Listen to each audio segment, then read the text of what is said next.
Hello everybody, Andre here. Welcome to episode 22, I think, of our little weekly live streams called Music Talk. And so if you're new here, we go live every Saturday, 6:30 p.m. Central European Time. And usually I give the time of two different other countries or cities, but now with the daylight savings, I don't know who's on it, who's not. So you might just want to figure it out for yourself. 6:30 p.m. Europe. And the best way to do it is to subscribe to the channel if you haven't yet, and you hit the bell, and then you'll be notified 30 minutes before we go live, so you never miss it. All right, and welcome everybody. And right now the screen has updated, so hopefully I haven't been talking to myself, but just in case, welcome everyone. And we're here every week on Saturdays at 6:30 p.m. Central European Time. All right, so as usual, let's go over a couple of. Oh no, wait, that was a secret. I hope you didn't read the bottom of the screen. That's for later. So what have you guys been up to this week? I hope you had a great week and you're enjoying the weekend. As always, thank you for being here on Saturday at 6:30. I'm sure you have many more interesting things to do than listening to me talk, but hopefully I'll be able to give you some tips. And today is a good one because today's video might change your life as a guitar player if you explore it further. So I won't be able to go into a lot of detail because usually when I teach this, it takes quite a few one-on-ones, and it's a pretty big subject, but I'm going to introduce you to it and give you a few examples, and I think it will be extremely useful. Like 100% it will improve your playing if you just dedicate a little bit of time to it. So it's a great way of doing things with the guitar to change your wiring, so to speak, of your brain.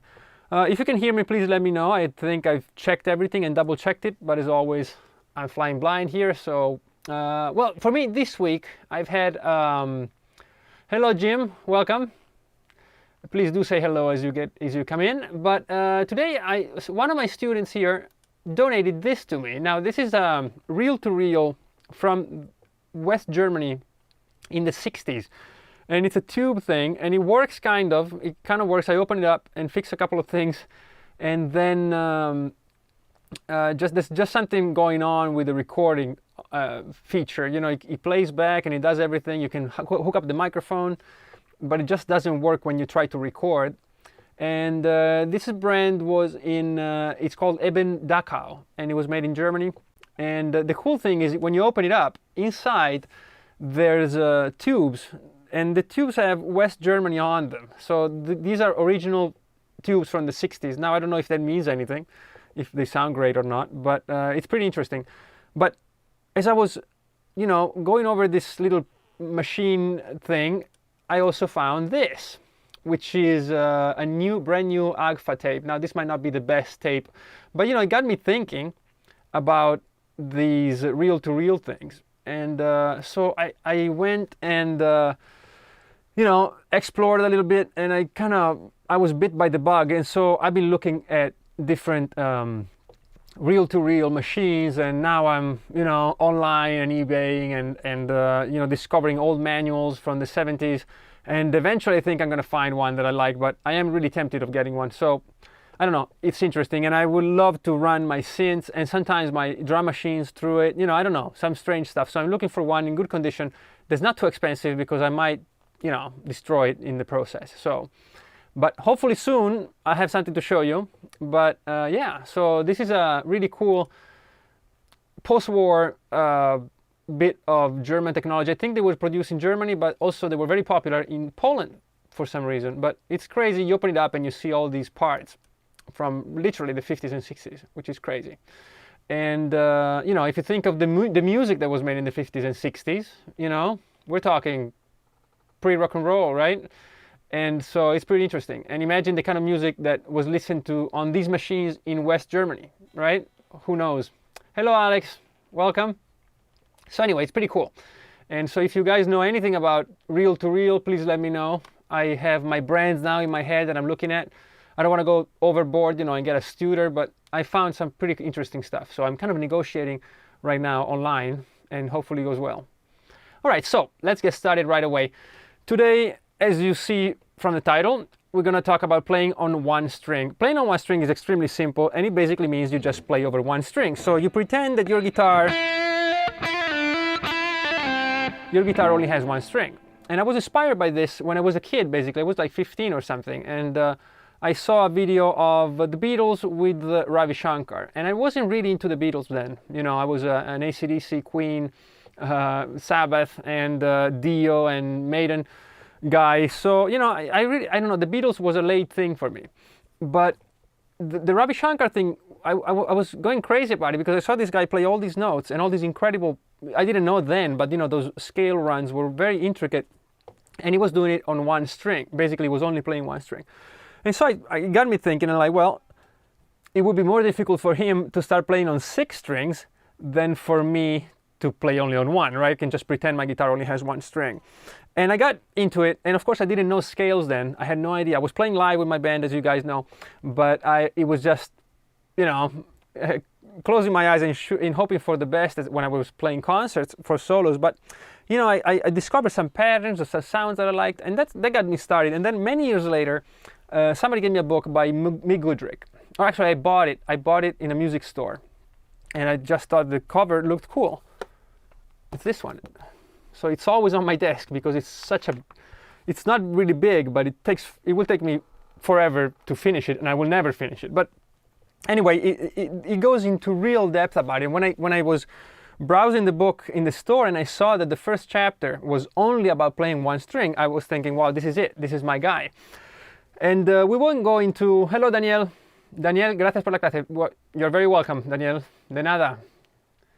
Espero que te guste hoy. And so, as I was saying, I thought this is my guy. You know, he made a science out of this thing. And today we won't go into that much detail, but basically he explores the fact that you can play on one string, and it would be great for the knowledge of the guitar and the knowledge of scales, seeing the scales on the fretboard. And he goes way deep. Now, I've done everything he says and more, so I won't ask you to do that, not on a Saturday.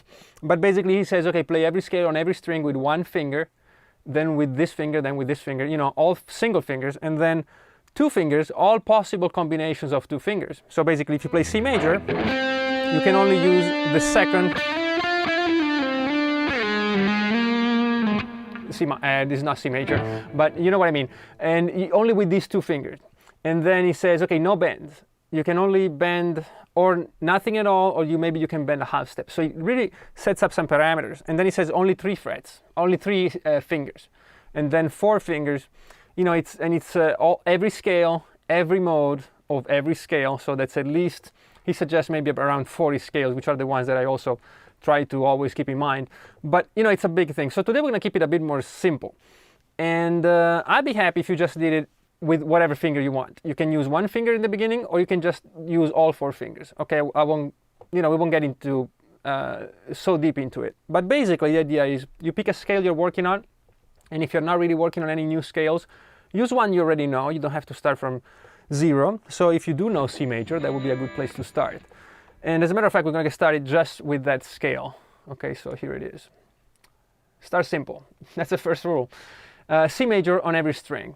So basically, that's what you do. You can start by just going over the scale from the root to the next root, right? So basically, if I'm going on the let's do the 3rd string because it's easier for you to see it because it's right in the middle of the fretboard. Of course, you would have to start from the 1st and then work your way down, and you know, all strings. But let's do the 3rd string. So we have a C here. And the first thing, can you hear the guitar? I'm playing without hearing it because I can't figure out without headphones. Well, I think there's no way for me to hear the guitar but not feeding back into the microphone. So basically, I'm playing C major on this string. I'm playing C, D, E, F, G, A, B, and C. Now this sounds extremely simple. But if you notice, I can see my first 4 notes, right? I can see the relationship of whole steps and the first half step, and then I can see the next set with the 3 whole steps and the final half step. I realize that the final half step is the one that brings me back to the root, and this gets my wheels turning. And of course, you might think that C major doesn't really need a lot of wheel spinning, but you have to apply this to every scale. So don't forget, you know, everything sounds simple in C major. We're going to go into more complicated things, but certainly you have to do it yourself. And so basically I would start with C major and then maybe work my way down to the remaining notes, right? So if I start from this fret, I only have a few frets to worry about, but then I also have this high C here, and I can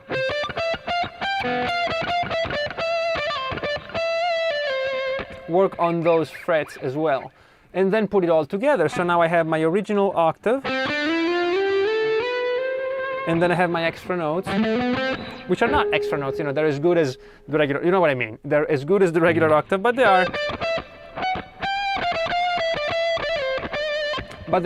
higher or lower than my first octave. On some strings, you will get almost nothing lower than the octave, like on the second string. That's my C to C. Below my octave, I only have an open string. So it's not much I can do there, but then I can basically repeat the whole thing higher. So sometimes it will be harder, sometimes it will be easier. But you do it long enough and you'll have the whole fretboard mapped out. Now, as you do it, you start realizing certain things. You realize that most things you know from position playing. Now it depends if you've done your cage system, if you've done your 3-note per strings, 4-note per strings, you play in octaves, whatever you do, you start realizing that, hey, wait, I know this figure. I know these figures because that's when I find them in my on my single string. And sometimes you'll find these forms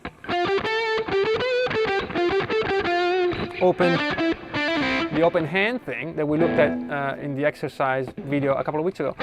And these also appear if you study your guitar positions with the 3-note per string patterns. You'll know a lot of these, right? And so in these, you start realizing, well, maybe I could stop anywhere around this area and develop vertically, which goes beyond what we're going to do today. But there's so many things that will open up to you. So basically what I suggest is you just start improvising on the C major scale on all strings. In the beginning it's fine if you improvise linearly. So basically you're never too far away from where you're going. So basically imagine that you're on a path and you have a bunch of stones on the path, and you go to one stone and then only then you can see the next one, and then when you get to that one you can see the next one, right? So you're basically seeing it at eye level, and that's fine in the beginning. You can be very linear.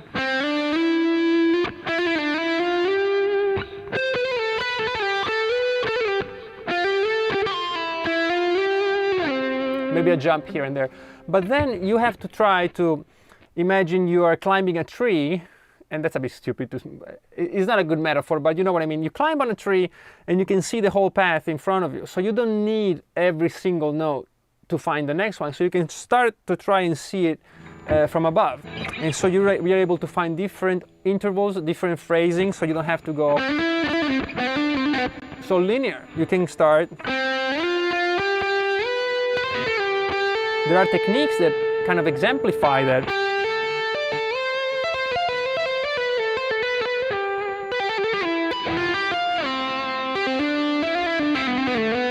I don't know, whatever. But you know, I'm trying to opening up. I'm trying to see the whole thing in front of me. And it's the same when you learn positions. When you learn positions, you don't want to go one foot in front of the other. What you want to do is see the whole thing at the same time. And eventually what you do, you see the whole fretboard. Okay? So this is basically what you can start doing. And you do C major on every key. The reason you do C major is because it's simple, and because it has no sharps and no flats. So if you are in trouble, if you don't find yourself, you don't know where you're going, that's what you're doing. It can be hard to check yourself when you're doing this, because, hello Alberto, it's good to see you. And it's a bit hard to check yourself because when you play so linearly, you play a bit slower than usual, and sometimes the wrong note can slip by. So let's say I'm playing C major.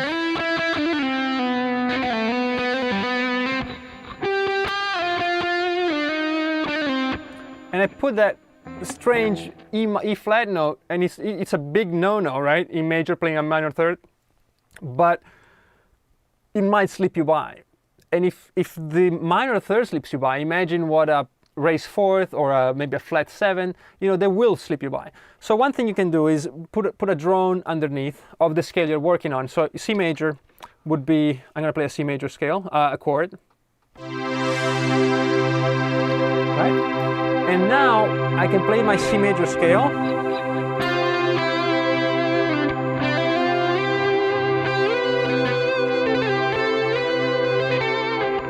Opening up with tapping, or I can just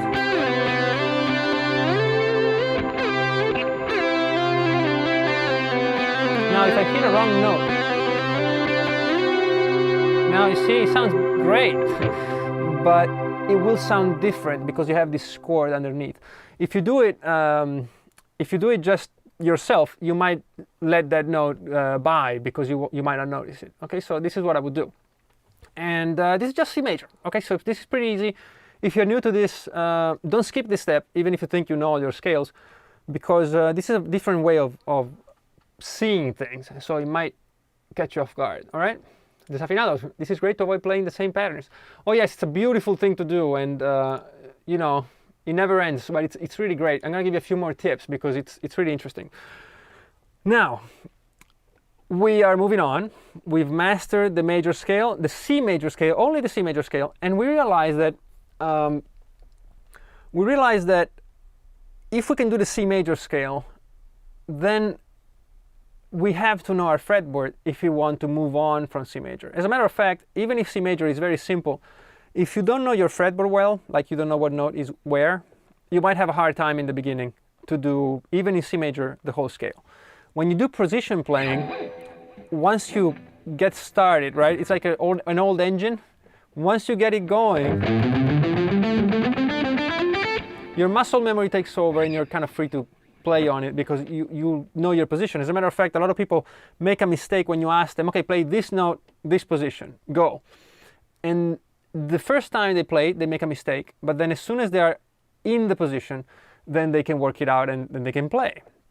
Here, it doesn't work because it's so stretched out, then every time you go back to a place, you have to know where you're going or you'll miss.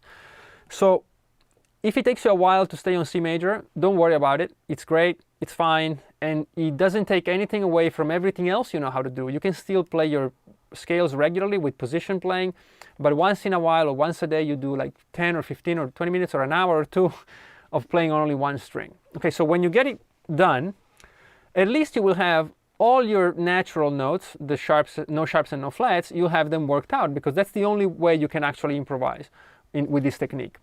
So now that you want to play all the other major scales, it might seem a bit daunting, but really all you have to do is worry about 5 notes and you already know 7 of them, right? You're only missing the sharps and flats.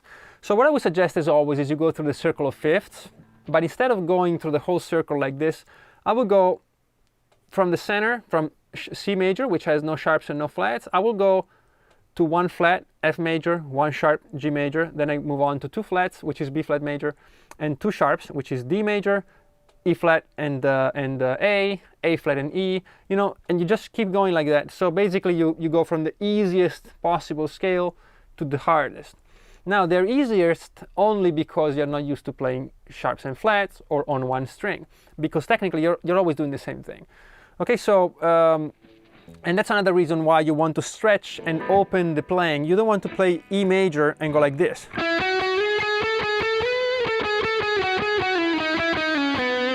Because this is actually the same as C major. Because if you get used to, okay, 2 steps, 1 step, let me go 2 steps that way, then it doesn't matter what scale you're playing. Okay, we don't want that. We want you to actually know what notes you're playing.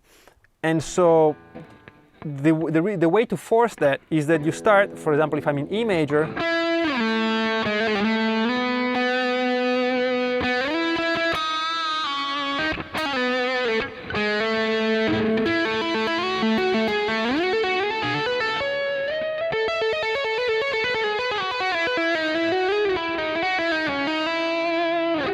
I have no idea what it sounds like, but you get the drift, right? You're opening it up, you're making it difficult, because when you're playing down here and you have a G sharp and an A, you go, okay, well, it's easy to know that this is a B, right? I'm used to having this half step and whole step. But if I have to catch it here, then the geometry of it doesn't help me. So, excuse me, let me just drink a little bit. I apologize.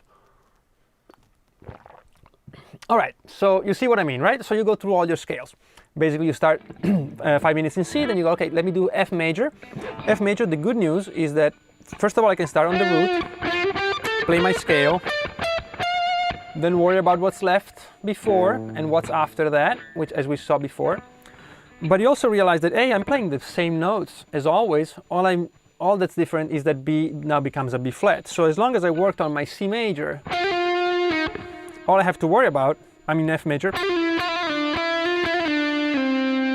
B, be careful, play a B flat.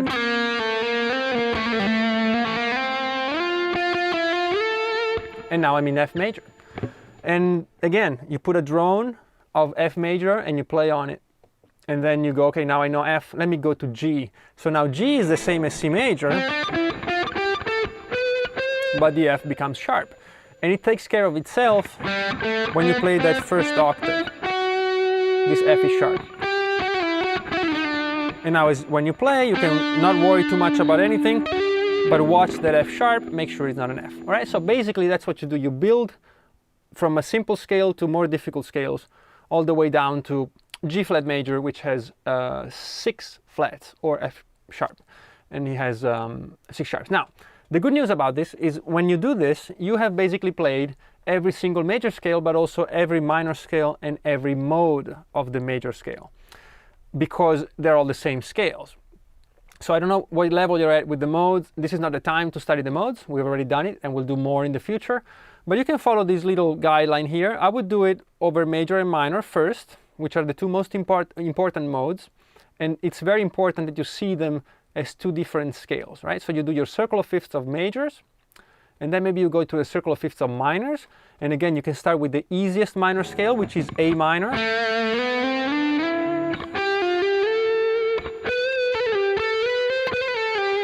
And then you go to maybe E minor, which has 1 sharp. So it's the same thing, but now careful, you have to start from E. And it's all the same notes as A minor except for this F, which becomes F sharp.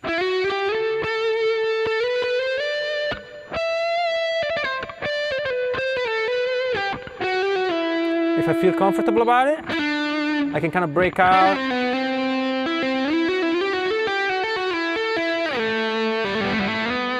Okay, and do a little bit of opening up the position. And there's many ways. You don't have to use tapping. The thing is, when I'm talking, I'm doing all this, but you can actually jump from one. You can do that as well. You know, whatever you want. All right, so then you go to the minors. Then you do the pentatonics. Now, careful. The pentatonics are harder than they look. Pentatonics are a bit difficult because there's that step and a half. So again, usually you have to be very careful. Start on C.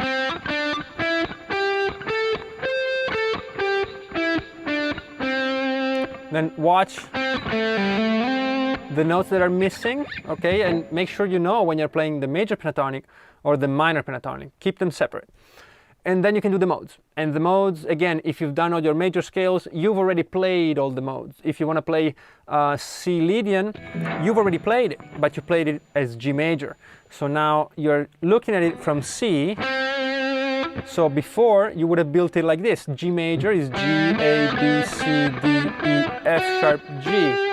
And that's your G major scale. Now, you'll be playing a C Lydian, which is C, D, E, F sharp, G, A, B, C. Same notes, but different scale. All right, so in your mind, it will be still be a bit difficult, but for your fingers, you've already played it. You've already played the scale. Now you just have to switch your attention to the new root, which is the root of the mode and not of the relative scale. All right, well, we're not going to get into the modes, but this is your second step.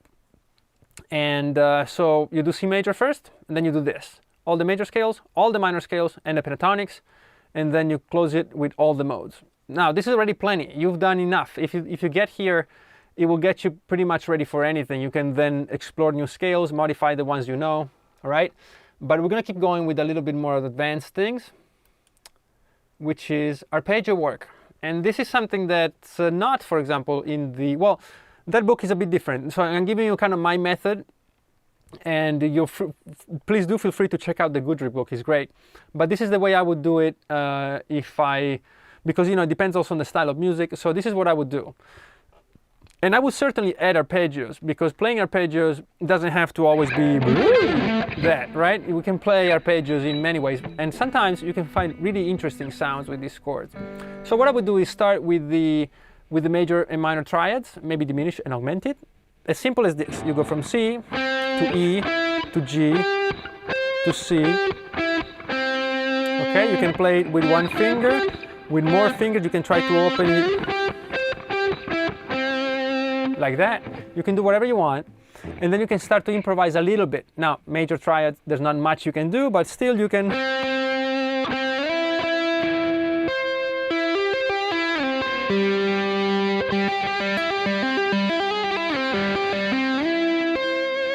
I'm limited, of course, because I only have 3 notes. But then I can go to minor, maybe feel it a bit different. Now here I can't use my open string, of course, but here I can, and so on. And you do it with all your major, minor, augmented, and diminished triads. So if you're studying your diminished triads, you start and you go, okay, well, let me do the diminished, and then let me do the augmented. Now this is C. Can you do it in all keys? Can you do every augmented triad, every diminished triad, every minor triad, and so on? So you do it for a couple of hours, maybe a couple of days, maybe a couple of months, I don't know where you're at. And then the fun begins, because now over these triads you can build all kinds of chords. I give you a few examples down here, but you can do it with every chord you want. And as you add notes to the chords, you get these very interesting options, because you know, when you add notes to a chord, that chord becomes more and more similar to a scale. If I play a C major chord, it's only 3 notes, and a scale has 7 notes. But when I play a C major 7 sharp 11, that has 5 notes. So it's almost a complete Lydian scale. It's only missing 2 notes. If I play a C major 13, technically I'm using all 7 notes. So a more complicated arpeggio, maybe like I don't know. Let's do that. Let's do this C major 7, which is C, E, G, B, C, plus an F sharp, and we're gonna play it down here, right? So we have C, F sharp, G, sorry, C, E, F sharp, G, B, C. Now when I open it up,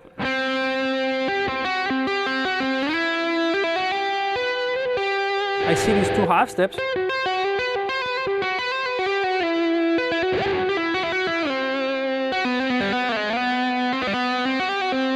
Maybe I can do some interesting stuff, and maybe I can do it with a add 9 chord. So I have my or a major 9 chord. So I have my C, my E, my G, my B. You see how that's easy, because nothing else changes. But I'm gonna add a D now, and I get this little snippet of a scale.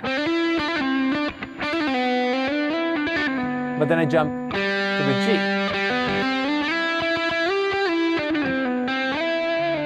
See, now I get these phrases, and the notes are picked for me, so it opens my ear up to more interesting ways of selecting notes in a scale, and so on. You can go on forever with this, and it's really cool. So one way to do it is to be very methodical about it, and another way you can do it is you open a chord book to any page, and you go, okay, this chord, even if you don't know what it is, you go, okay, this is a C minor 11 chord. Okay, so I'm gonna play a C. You read the diagram, an E flat, a G. What did I say? C minor 11th. So C, E flat, a G, a B flat, and then I have to go all the way up to an F. So I'm going to play it down here.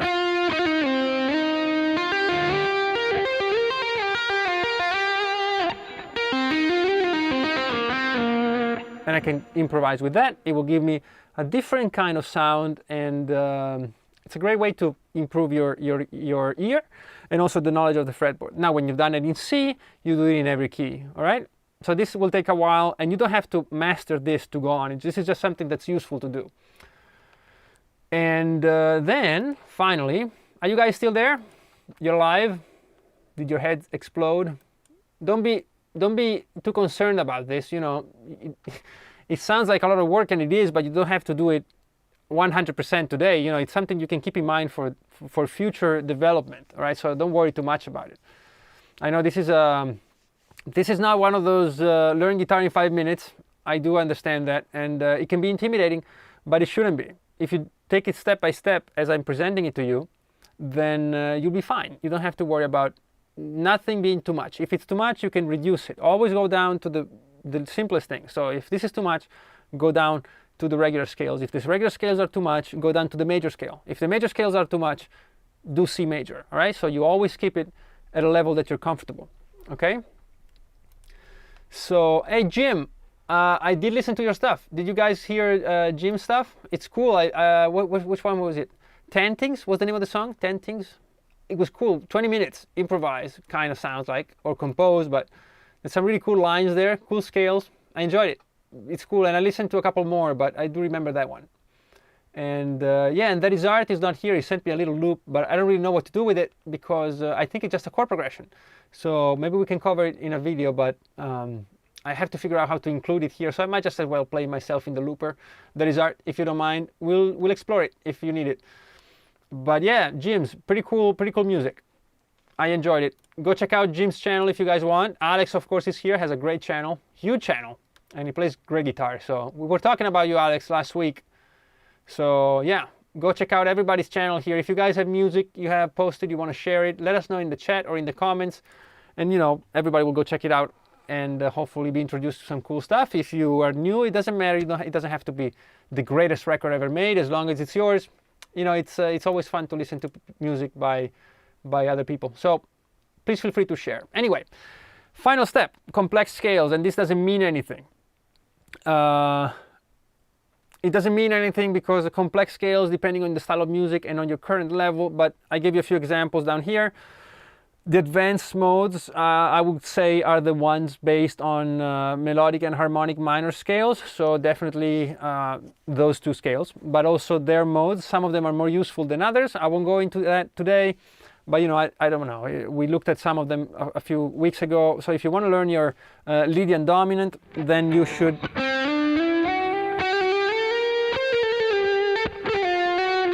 sorry, Lydian dominant, yeah. Was good, was right. Okay, so do it in C and then you do it in every key. Now that becomes a bit more difficult, right? So I want to play it in A Lydian dominant. Do I know my A Lydian? Now make it dominant.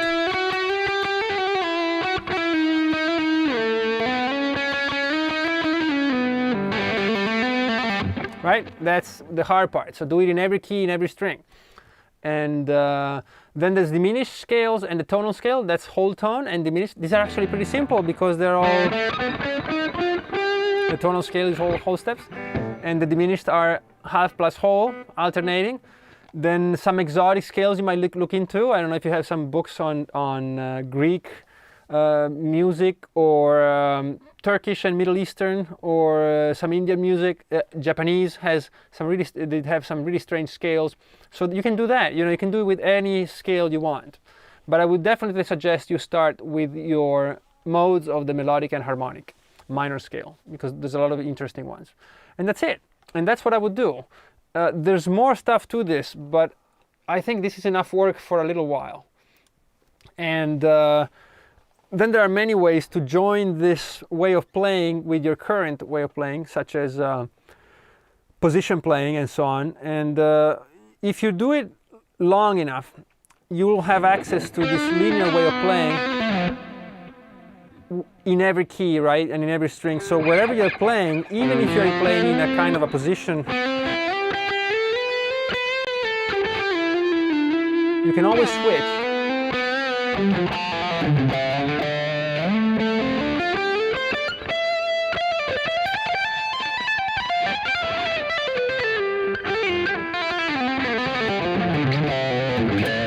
And move to the fretboard. I have no idea what I just played, but you can move to the fretboard and you know, and any time you want, you can decide, okay, no, I'm done playing like this. I don't want to do all this slide stuff, so let me go back to vertical playing, and you can do that. So it's something that I keep practicing all the time. Not all the time, sometimes. Like for example, now I'm working on the record and I'm writing all these songs, and really there's not a lot of time for practice, but it's something, maybe once a week I still go out and do, okay, let me just sit down and, you know, play for an hour or so only on one string. It's really useful. And then it kind of becomes part of your playing, so you don't have to really keep it up too much, but definitely worth it. Now I know this is a bit much if you've never done it, and these videos are not, of course, private lessons, so it's fine if you're a bit confused, but they will give you ideas, right? And sometimes maybe you can get only to a certain point. That's fine. You do wherever you're, the level you're at, and then you can always go back in a few months or weeks or a few years, and you'll find a little something that now you can approach. And it never ends. None of us know much about the guitar really, let alone everything. And so you make the most out of what you can. If you can just play major scale, that's great. So whenever you're playing major scales, now you have access to the whole fretboard. Okay, so how much time should you give this? I would say probably work on it every day for 2 or 3 months. And that will give you a good understanding of it. Might not do the complete thing, but you will get a good feel for what it is that you're looking for when you do it. Because we all try to, we all do techniques and ways of learning the fretboard for our own purposes. So you don't feel you have to do this because I say so. Feel that you have to do this because you think something is missing in your playing. And one thing I notice is when I teach this to people, I don't really have to explain why they're doing it, because they know this is going to be helpful. They know that this is useful without me going overboard on why you have to do it. Like, for example, when you learn scales, sometimes you have to tell people, just trust me, learn your scales, shut up, go home, learn the scales, come back, and then you'll see why. But when you get to a certain level and somebody presents you with this, I think it's obvious why you have to do it. Is when you teach the fretboard to somebody who's already pretty advanced and they don't know the whole fretboard up and down, all the notes, they know they have to do it. They know they have to do it, they just need a little push. So maybe this video is the little push that you need. And man, I went quick today. It's only like 35 minutes. I'm gonna be around for a little while if you guys want to ask me any questions and or comments, whatever you guys want. And I'm pretty much done. So I will wait for a little while to see if there's any questions. In the meantime, I'll read some comments. Jim, yeah, improv, thanks. Yes, it did sound like improv. It's a cool sound too. I don't know what programs you used or what synth.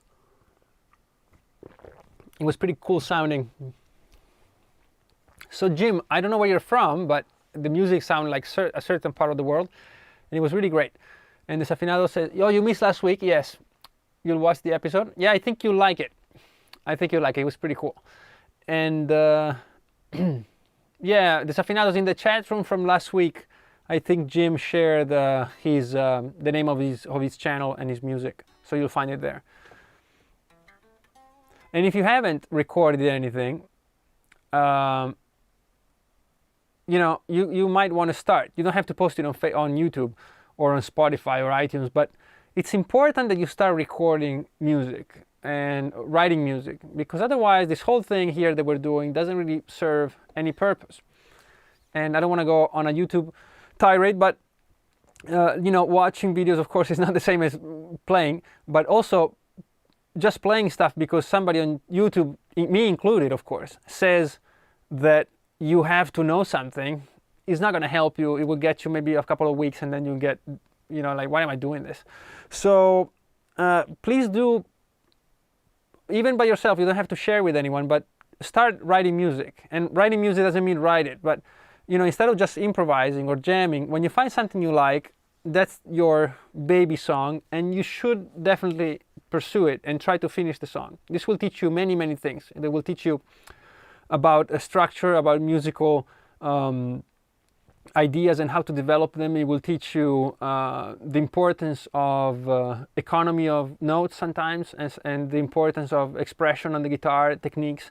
Because when you improvise, a bend is a bend and a vibrato is a vibrato, but when a whole melody rests on your fingers, then you'll realize so many details about what it is you're trying to do. And it's not uncommon for me, well, because I'm a bit dumb, you see, it takes me a while, but it's not uncommon for me to play a song, a melody to a song when I'm writing it for like 6 or 7 hours straight. One melody, like the verse. And I play and I play and I play, and I might play 100 or not 100, like 200 or 300 times, and I don't even know where the time goes, because I'm always thinking, well, how many ways I can play this song, this melody, until I squeeze everything out of it, like every single drop, like it was a lemon, like the whole thing. I want to get every single drop out of it, and you'll never get that until you commit to an idea. And committing to an idea basically means composing music. You stumble upon an idea when you improvise, or you're walking down the street and something comes to your mind and to your ear, but then you have to commit to it, and you'll be able to discern if it's worth committing to an idea. In the beginning, you should commit to everything, but eventually you'll develop an instinct and an ear, and you go like, okay, no, this song, let me just try it for a couple of weeks or something, but then if it doesn't, or hours, but if it doesn't go anywhere, I didn't feel too hot about it anyway. But even that will help you, because once you reject songs or ideas, you think you have to revise them, that's also a great lesson. And these are not available, these lessons, to people who never do that. If your playing is only playing at home over songs and improvising, it can be fun, but you'll never reach that other level where you'll actually feel very expressive on the guitar, and it will be really satisfying. So I suggest everybody just try to record yourself, even on a phone, or if you have GarageBand or whatever it is. You don't have to invest money in it. Just come up with a melody or an idea and try to see it through, and you'll find 1,000 questions when you do it. Like, should I go to the verse? Should I go to a chorus? What is this? Is this a verse? Is this a riff or an intro? And you keep doing it, and eventually you'll have access to this whole other realm of playing, which is really the most fun for me, much more than studying or learning things or doing exercises. Writing and composing is really challenging and fun. I love playing other people's stuff, covers, but composing is another level. Yes, well, Alex, your covers are so great. Well, your music is great too, but we were talking about your channel maybe last week, and your covers are really, you're very well known for your covers, and you've taken it to a new level. If I play covers, it's like, why bother? Because whatever cover I play, it sounds worse than the original. So, but it's because also that doesn't really interest me, so I kind of go sloppily through it. I go like, well, whatever. Why am I doing this? But you really opened my eyes to doing covers, because I never looked at it as a great thing to do. I never really understood the cover thing, and then I started seeing your stuff, and I got, now I get it. The level of detail, the sound, the depth of, and I'm sure you get a lot out of it. You learn a lot from it. So I really reconsider the whole cover thing. I don't think I'll do a cover, because then people will compare me to your channel, so no thanks. But yeah, it's crazy to see that a simple idea using 3 notes can become a 6-minute song. Yes, that's the best part. That's the best part. And there's so many things we could talk about with composition, but really, before you can understand all those things, you really have to do it. And then the conversation gets started, economy of notes, certain phrasing, there's so much to it, And yeah, so I don't see any questions.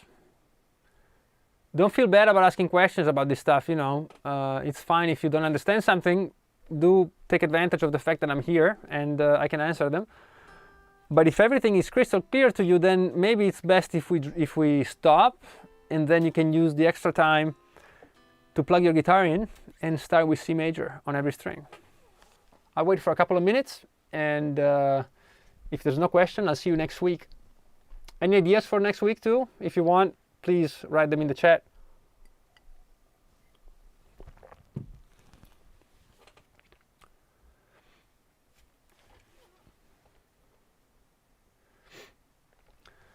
So Alex says, I do covers just for fun, really enjoy it. Yeah, you see, we're all different. Okay, so I don't see any questions. I don't know how long the delay is, but I'm gonna start closing up. And if I see one on the screen, I will of course answer it. So again, thanks for being here. Thanks everybody for your support. Those who choose to support the channel, those of you who choose to just be here and learn, that's fine too, that's great. And that's why we're here. So thanks again. And next week, please do leave me a couple of ideas. I have a couple, but I can always store them for later. And what else? If you're new, please do subscribe again. This will help, because it is YouTube after all. And if you're subscribed, do hit the bell, because even though we're here every Saturday 6:30, sometimes people tell me that, oh, I thought it was at 5:30 or 7:30. It's always 6:30, but the time in your country might change. So whatever, do hit the bell if you're already subscribed. And what else? I can't share any details about the new record. Thanks for the emails though. I appreciate your interest. It's too soon, too soon. I'm just writing the songs, and I have some songs that I put together in the last few months. So I'm going over them, structuring them, and then I probably need to write a few more and then choose the direction of the album, which I think, I might let you know this, I think the new album will be very rock, not hard rock, well, they will have hard, but very live sounding after Mystic Electric, which was a bit more left field. It was a bit more electronic. And then who knows? Then I might go overboard with the electronic stuff. I don't know. I have no idea, but this one will be kind of a rocking record and pretty uplifting too, which is crazy since it came from this strange 2020. Oh, by the way, have you listened to the new AC/DC album? Man, that was great. Yeah, it came out at 12 something. When was it? On Wednesday? And I was just, okay, I'm going to listen to it. And I put my headphones on and wow. It's great. You know, AC/DC was my very first concert. I was just a kid and I saw them. And I was thinking yesterday that I saw them when they were in their early 40s. And, you know, to me, they looked like, you know, these guys have been doing it for a while. But imagine that. So it was great. And so, I always have a soft spot for AC/DC. So the new album is great. Check it out. It's called Power Up. And I really enjoyed it. It's like, you can't go wrong with AC/DC anyway, but I do think it's one of their best in quite a long time. So if you're a fan, definitely check it out. All right, everybody, it's been good to see you. Any questions, don't worry too much about it. If you're watching this later, leave them in the comments, or next week we'll go over them. And that's it. Thanks very much for being here, and have a great weekend. Stay safe, wear your masks and all the good stuff. All right, bye bye, see you.